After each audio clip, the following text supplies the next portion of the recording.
بسم الله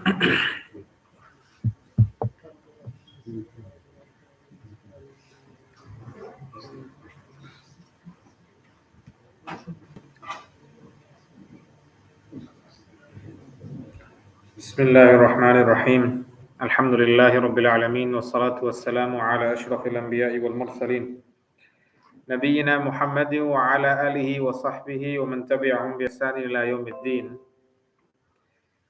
أما بعد. So carrying on from last week, we finished with the etiquettes of friendship and companionship. Right? So a few pages ago, Imam Ghazali rahimahullah ta'ala, what he told us was that each and every single person must learn the etiquettes of how to treat certain people. So for example, he said that each and every single person should learn the etiquettes of how they should treat their parents. A person should learn the etiquettes of how that person should treat their teachers. The teacher should learn the etiquettes of how to treat the students. So he says that various different things each and every single person should know. He told us after that other than one's family and one's teachers, he says, a person, everybody else that you come across in life, he says, will be part of one of the following three categories. Either they will be your friends, so you chose to be with them, to stay in their company. He says, or there are people that you don't know at all. He says, or it's the third category, that these people are people that you are acquainted with, you know them, but they're not necessarily your companions. You don't necessarily spend a lot of time together. You see them sometimes. So you're acquainted with them. Imam Ghazali rahimahullah ta'ala, he tells us about this third category. He says, وَأَمَّا الْقِسْمُ الثَّالِثُ وَهُمَ الْمَعَارِفُ فَاحْذَرْ مِنْهُمْ. He says that a person, this third category is the category of acquaintances. He says a person should be cautious of them. فَإِنَّكَ لَا تَرَى الشَّرَّ إِلَّا مِمَّنْ تَعْرِفُهُ. He says because you will not encounter evil or bad except from people that you are aware of or people that you're acquainted with. He says, أَمَّا الصَّدِيقُ فَيُعِينُكَ, because your friend will help you. وَأَمَّا الْمَجْهُولُ فَلَا يَتَعَرَّضُ لَكَ, the person that doesn't know you will not even bother with you. He says the people that you need to be more careful around are people that you know. They're not necessarily your friends, but it's not like you don't know them either. You bump into them every now and then, right? You come across them at work, you come across them in school, you come across them in the masjid, right? You see them at the store. So these are people that you come across on a regular basis. So he said that these are people that you need to be very careful around. He says, وَإِنَّمَا الشَّرُّ كُلُّهُ مِنَ الْمَعَارِفِ الَّذِينَ يُظْهِرُونَ الصَّدَاقَةَ بِأَلْسِنَتِهِمْ. And he says that most of the time, the evil that you will face from people that you are acquainted with will be those individuals who act like your friends with their tongues, meaning they say nice things in front of you, but behind your back, you don't know what that person is like. You don't know what that person is like when they're not in front of you, when you're not speaking to them. Right? What is that person like? He says, فَأَقْلِلْ مِنَ الْمَعَارِفِ مَا قَدَرْتَ.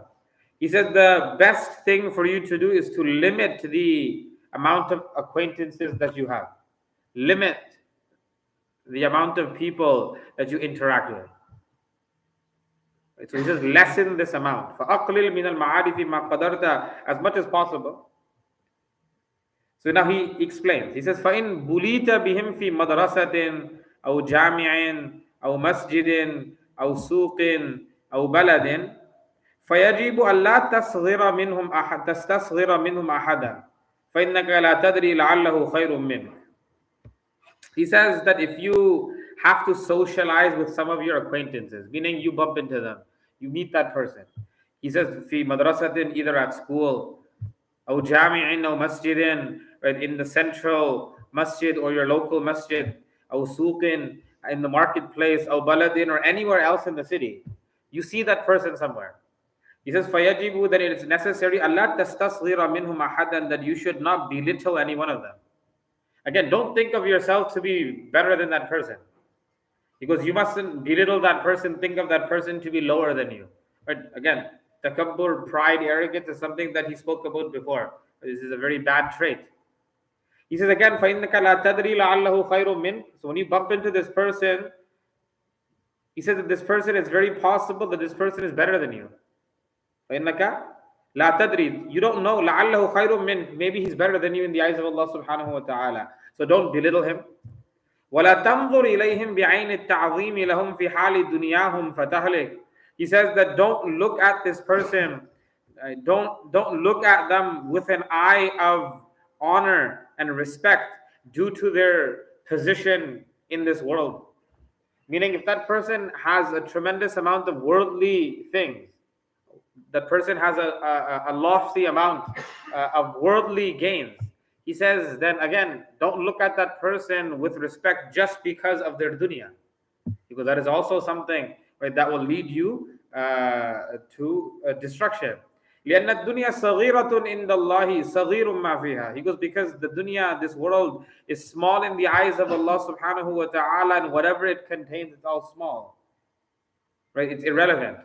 وَمَهْمَا عَظُمَ أَهْلُ الدُّنْيَا فِي قَلْبِكَ فَقَدْ سَقَطْتَ مِنْ عَيْنِ اللَّهِ. He says that when the people of this world, meaning when the people of worldliness, when these people, their rank, or they develop a high status in your heart, in your mind, فَقَدْ سَقَطْتَ مِنْ عَيْنِ اللَّهِ, then you have dropped from the eyes of Allah subhanahu wa ta'ala.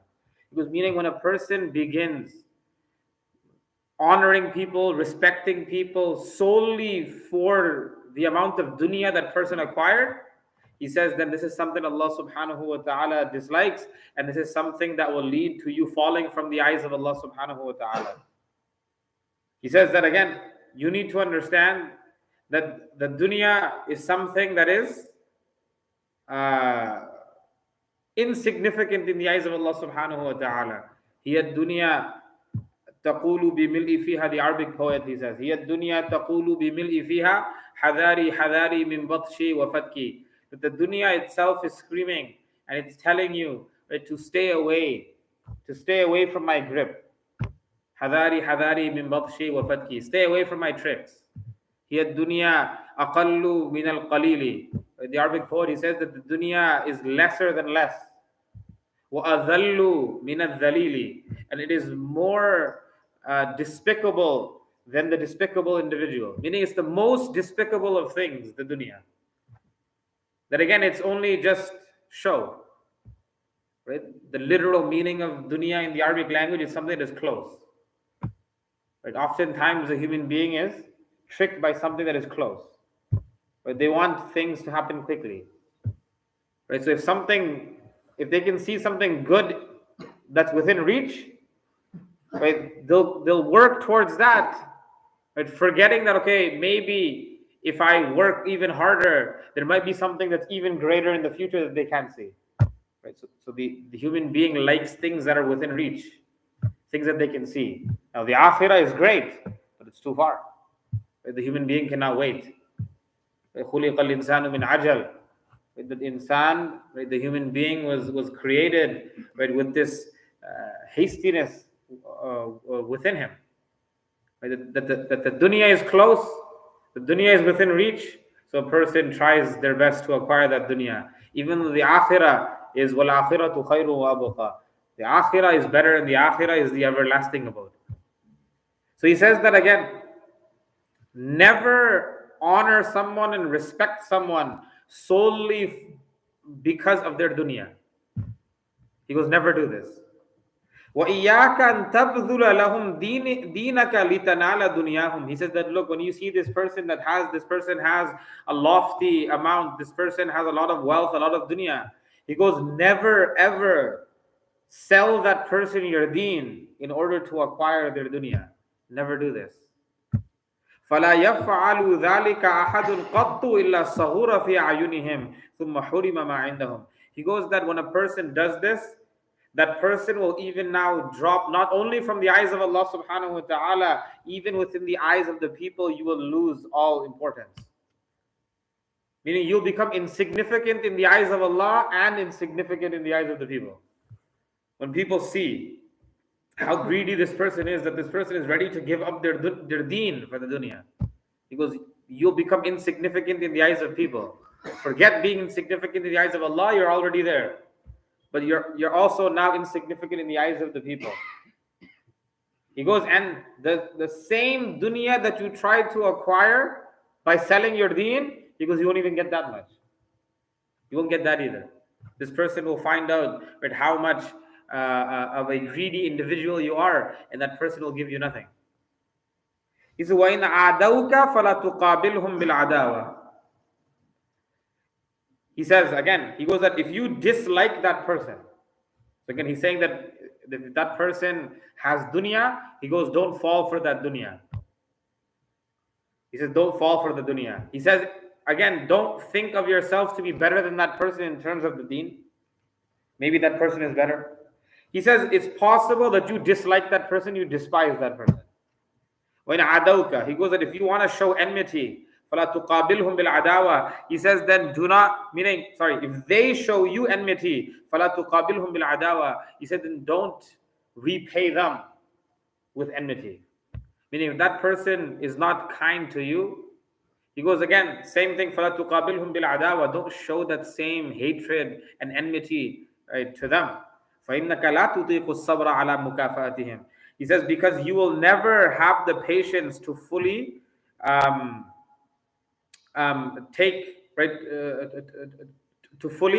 avenge yourself. He says that, look, that person is going to hate you, that person will despise you.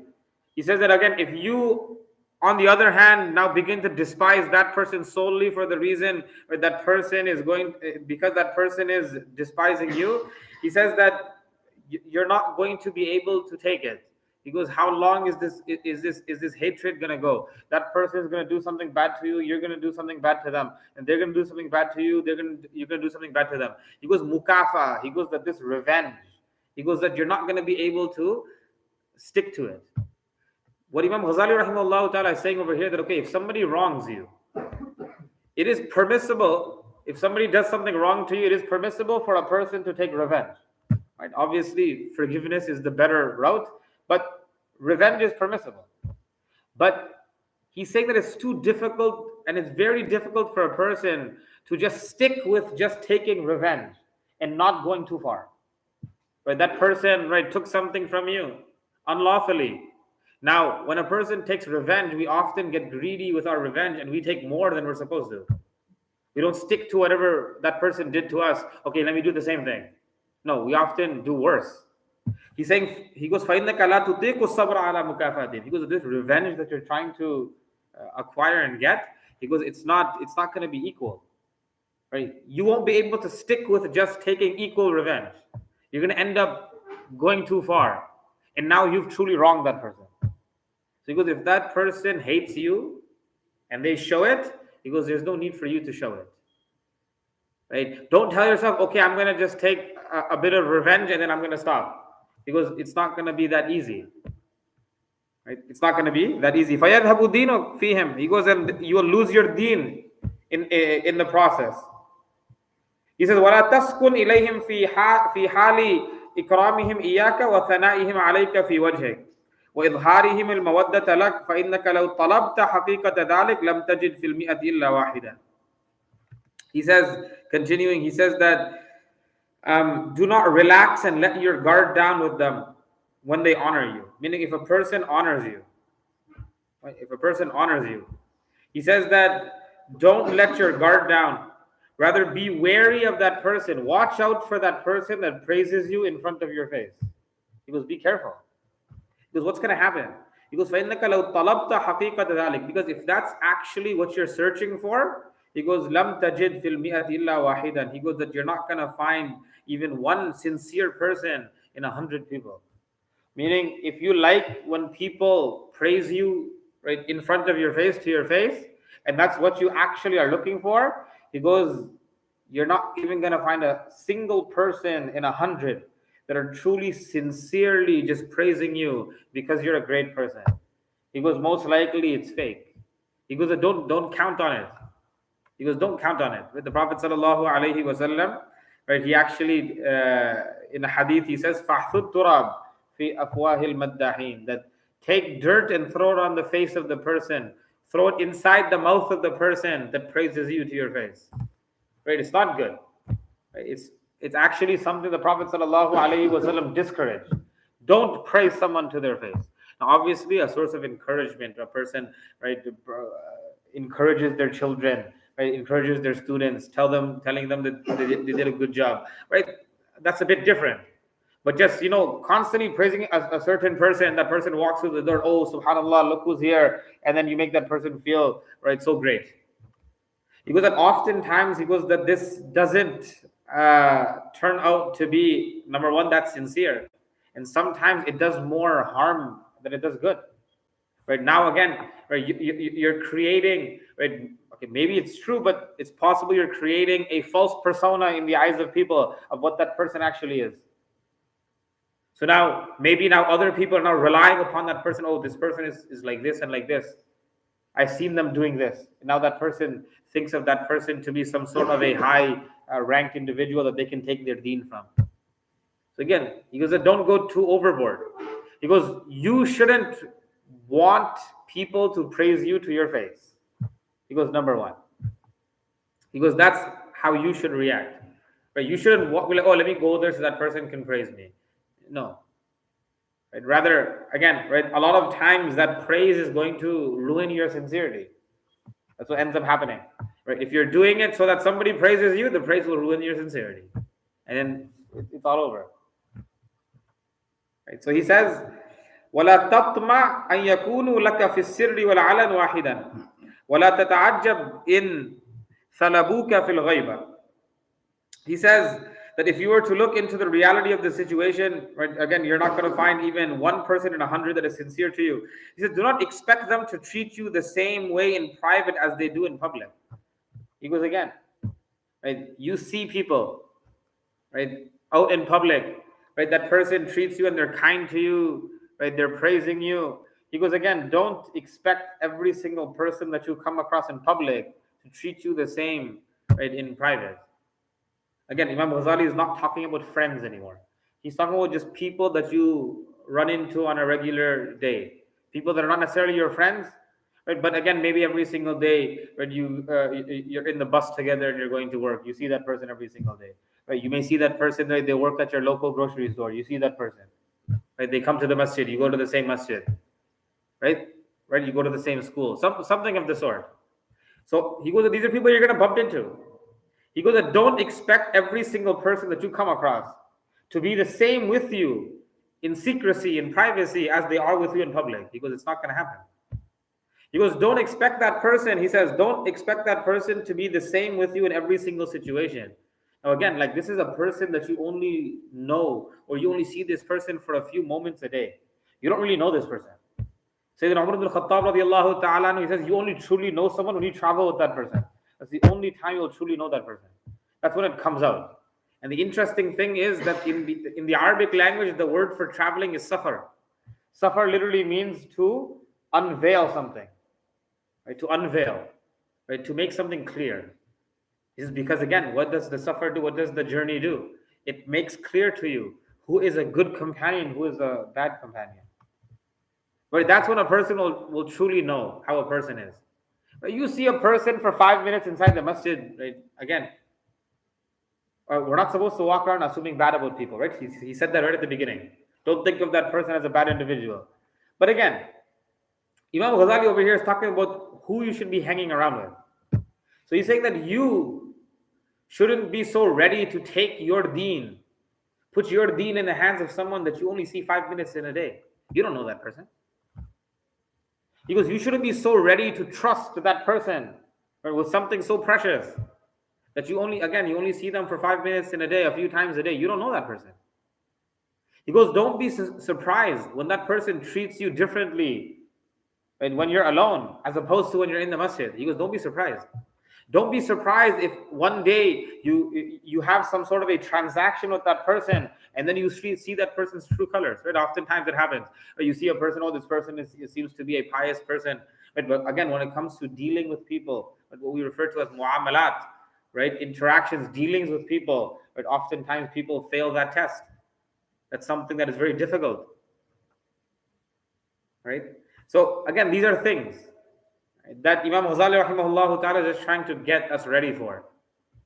That every single person you come across is not going to be someone, right, that you should be looking up to and putting your deen in their hands. Rather, you should be careful. That's all he's telling us. He's warning us. Be careful. He says, وَلَا تَتَعَجَّبْ إِنْ فَلَبُوكَ فِي الْغَيْبَةِ. He goes, do not be surprised if they slander you in your absence. He goes, don't be surprised. Oh, that person seems so nice. How could they say this about me?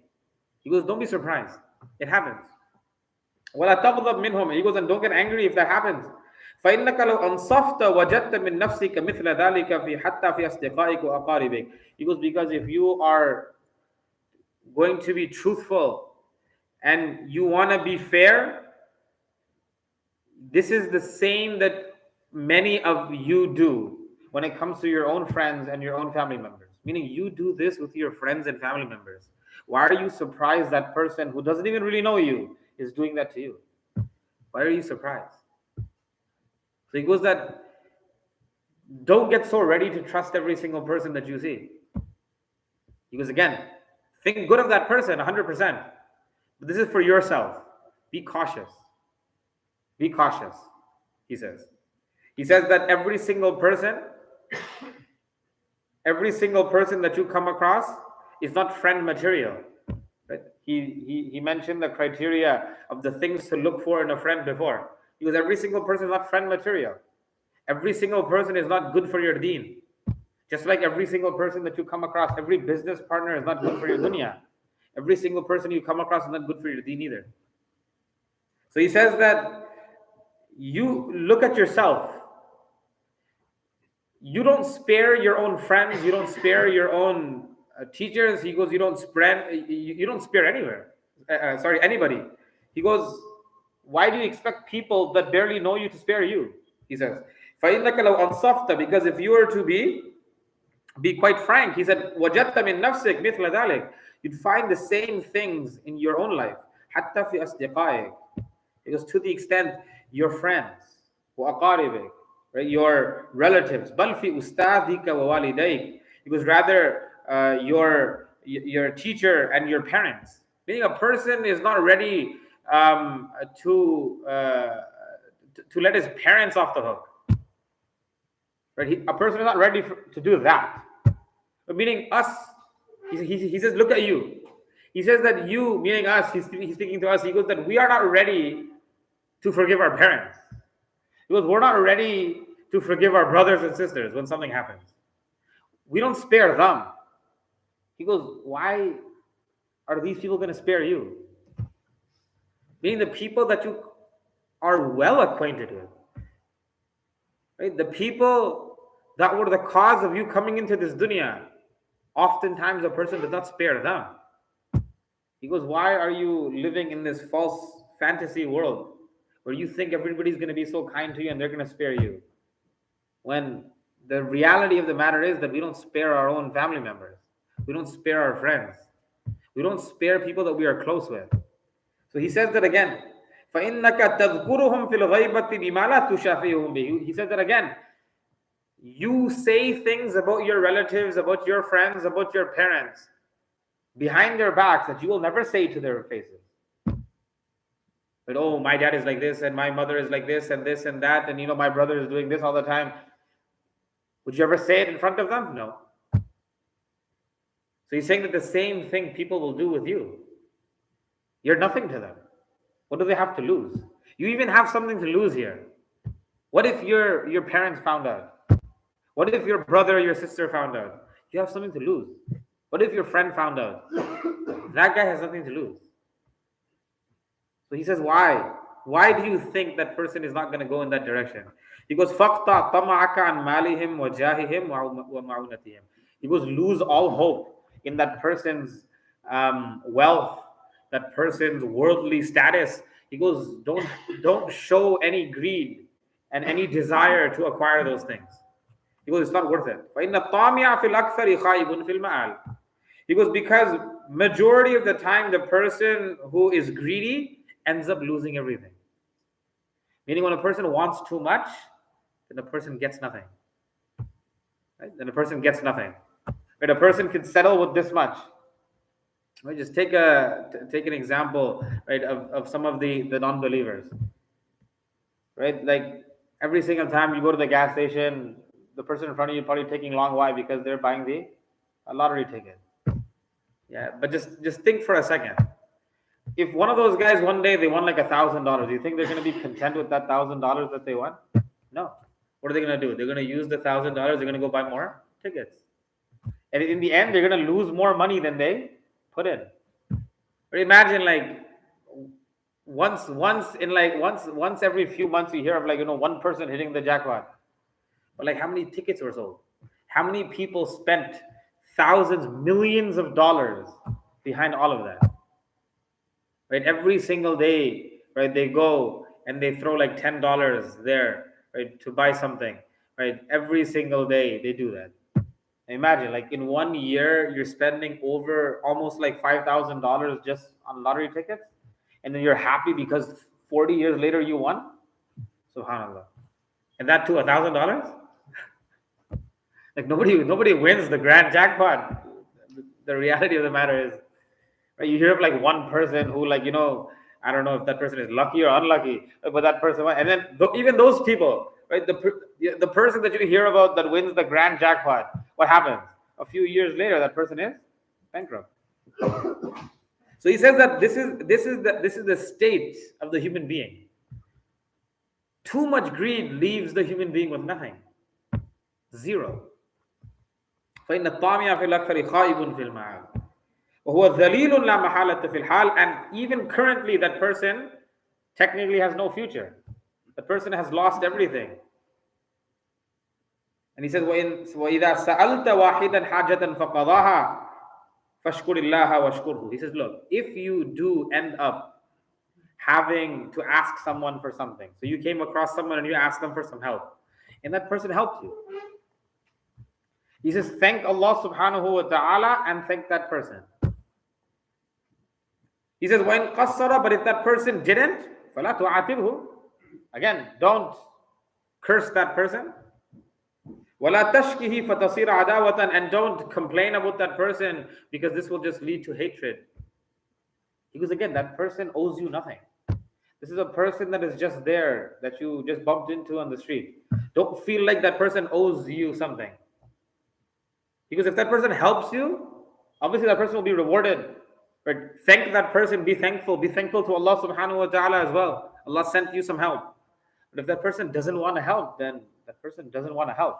He said it doesn't benefit you to walk around now, think, oh, what kind of a person is that? What kind of, this person has no manners, this, that.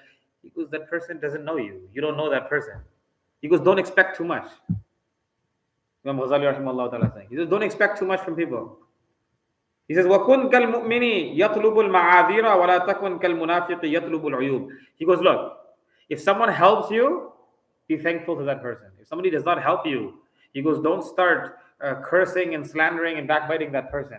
Imam Ghazali says something very beautiful here. He says that be like the believer. He looks for excuses for people. وَلَا تَكُنْ كَالْمُنَافِقِ, and don't be like the hypocrite who looks for people's faults. He goes, don't be the munafiq. What did the munafiqeen used to do? They used to look for faults in Islam. They used to look for faults in the Holy Prophet sallallahu alaihi wasallam. That's what they did. Oh, look at the believers, they're doing this, and it doesn't even make sense.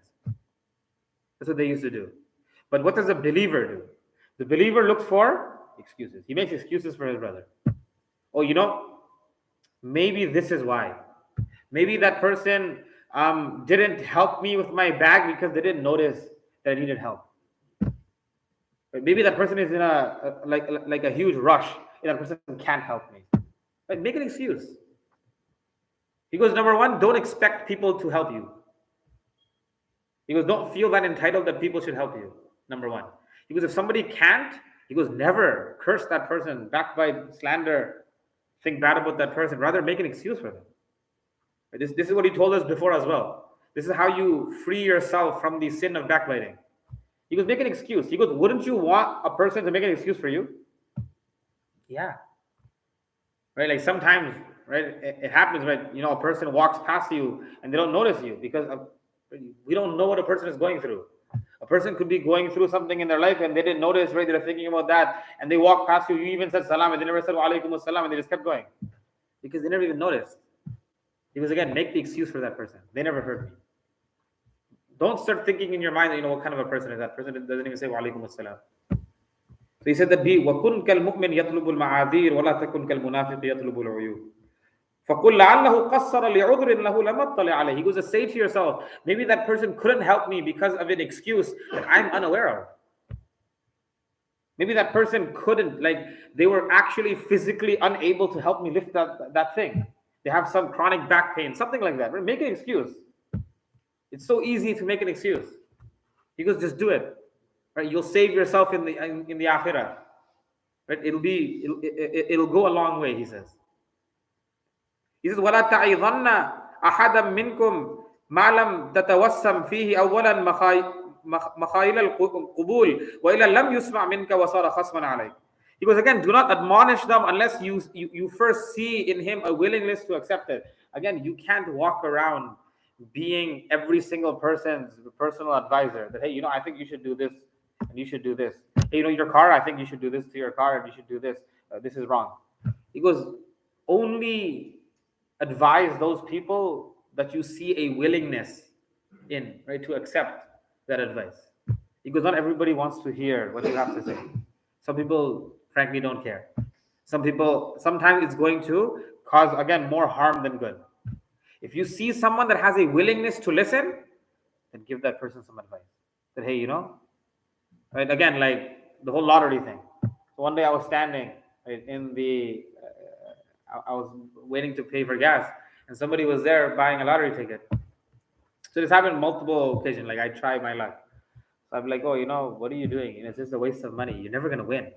Like when was the last time you heard of someone winning this? So sometimes it works.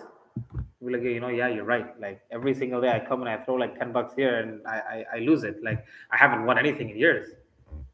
So sometimes people actually, but then sometimes the person is like, oh, yeah, well, what is it to you? It's my money. Right? So that's what Imam Ghazali is saying, that not everybody is willing to listen to your advice.